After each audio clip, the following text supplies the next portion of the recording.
அனைவருக்கும் இனிய தமிழ் வணக்கம். மங்களம் பொங்கும் மார்கழி உற்சவத்தில் திருப்பாவை பாடல் 26.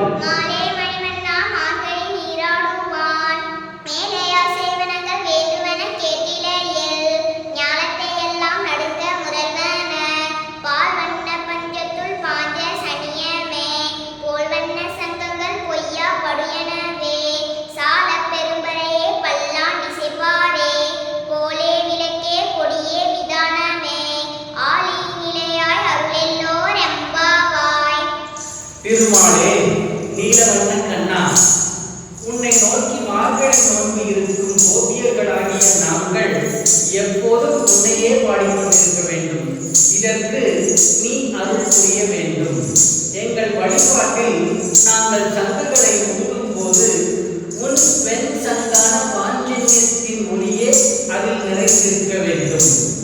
இறை சிந்தனைக்கு ஒவ்வாத அமங்கல ஓட்டைகளை தொலைத்து உன் சங்கின் ஒளி இந்த உலகம் முழுவதும் நிறைந்திருக்க வேண்டும்.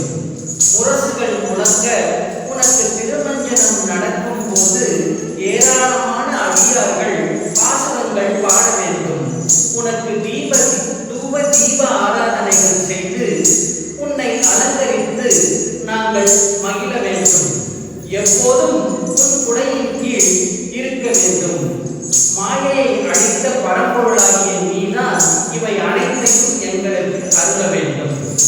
அதாவது இப்பாடலை அடுத்து வரும் 3 பாடல்களிலும் ஆண்டாள் இறைவனிடம் வரம் கேட்கிறார்.